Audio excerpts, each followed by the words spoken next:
High বন্ধুরা, আশা করি প্রত্যেকেই ভালো আছো।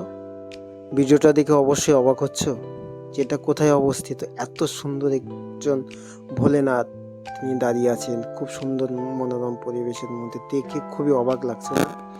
যারা ঘুরতে ভালোবাসে তাদের উদ্দেশ্যে এই একটা কথাই বলতে চাই, অবশ্যই যারা আসতে ভালোবাসো এবং ঘুরতে ভালোবাসো, এখানে ওখানে যেতে ভালোবাসো, তাদের উদ্দেশ্যের জন্য, যারা তীর্থস্থানে যেতে ভালোবাসো তাদের জন্য এই ভিডিওটা। কোথায় কি হচ্ছে, কিভাবে কি না হচ্ছে, কিভাবে আসবে, সব কিছু এই ভিডিওটার মাধ্যমে আমি তোমাদের জানাচ্ছি। চলো তাহলে ভিডিওটা দেখতে থাকো, আশা করি প্রত্যেকের খুবই ভালো লাগবে। আপনারা সোজা চলে আসবেন হাওড়া স্টেশনের কাছে, অর্থাৎ হাওড়া ব্রিজের এইখানে ব্রিজের হাওড়া স্টেশনের আগে যে ব্রিজটা শেষ হয়ে গেছে এইখানে নামবেন। এখান থেকে নেমে আপনি পশ্চিম দিকে তাকাবেন, পশ্চিম দিকে তাকিয়ে আপনার ডান হাতটা যেদিকে হবে সেই দিকে আসবেন। সেদিকে এসে আপনারা অবশ্যই যে কাউকে জিজ্ঞাসা করবেন যে আমি নয়া মন্দির যাব, আপনাদের পৌঁছে দেবে সেই নয়া মন্দির। অর্থাৎ এই শিব ঠাকুরটি তৈরি করেছে ঠিক গঙ্গারই পারে, অসাধারণ একটা সুন্দর পরিবেশের মধ্যে অবশ্যই দেখতে পারবে। যাই হোক, এরা মেন কথায় আসি, কিভাবে আসবে। হাওড়া স্টেশনে এই ব্রিজের শেষ প্রান্তে এসে এখান থেকে যে কাউকে বলবে যে আমি নয়া মন্দির যাব, অর্থাৎ এই জায়গাটির নাম হলো শালসি।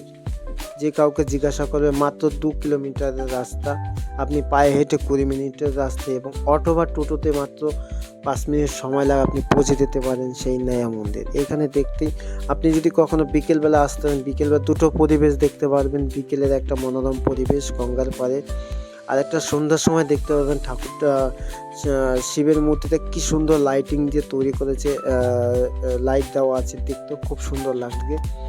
মন্দিরের সামনেটা দেখতেই পাচ্ছ কতটা সুন্দর। এটা হলো দিনের পরিবেশ, এবং রাতের পরিবেশটা অবশ্যই দেখাবো। চলো সামনে দিকে এগিয়ে যে দেখতে পাচ্ছ মন্দিরে, এটা হলো মেন গেট দিয়ে আমি ভেতরে প্রবেশ করেছি।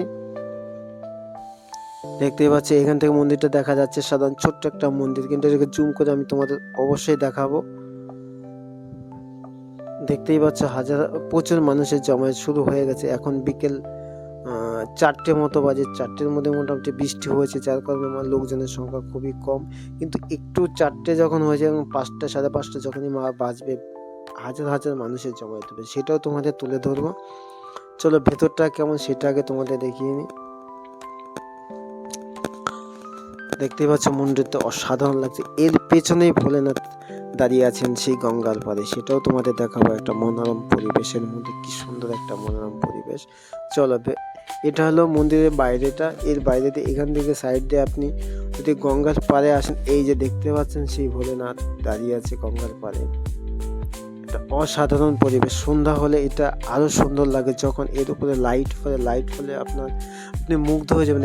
এত সুন্দরভাবে লাইট ব্যবহার করেছে, আর এত সুন্দরভাবে এই মূর্তিটি তৈরি করেছে। অনেকে জানতে চায় যে এটা কোথায়, কিভাবে আসবো, সব কিছুই ভিডিওটার মাধ্যমে আমি আগে তোমাকে অ্যাড্রেসটা বলে দিয়েছি। এবার চলো, এবার ভেতরটা দেখানোর পরে এবার চলো আবার তোমাদের অ্যাড্রেসটা বলছি। হাওড়া আসবে, হাওড়া থেকে যে কাউকেই বলবে, অটো বা টোটো যে কাউকেই বলবেন যে আমি নয়া মন্দির যাব শালসি, যে কেউ আপনাকে বসে পায়ে হেঁটে মাত্র 20 মিনিট সময় লাগে। আর আপনি যে টোটো বা অটোতে আসতেন মাত্র 5 মিনিট সময় লাগে। 5 মিনিটের মধ্যে আপনি পৌঁছে যেতে পারেন শালসি নয়া মন্দির। দেখতেই পাচ্ছ শিবলিঙ্গটি কত সুন্দরভাবে দাঁড় করানো আছে। এর মধ্যে যখন লাইটটা পড়ে অসাধারণ একটা সুন্দর পরিবেশ লাগে। এখানে সন্ধ্যার সময় সন্ধ্যা আরতি হয়, অসাধারণ লাগে। আর এর বাইরেটাও খুব সুন্দর। এই সাইডে শিবের যতগুলো পার্ট আছে, উনি যতগুলো রূপে ধরাধামে এসেছেন, সেই রূপগুলো এই মন্দিরের সাইডে করা আছে।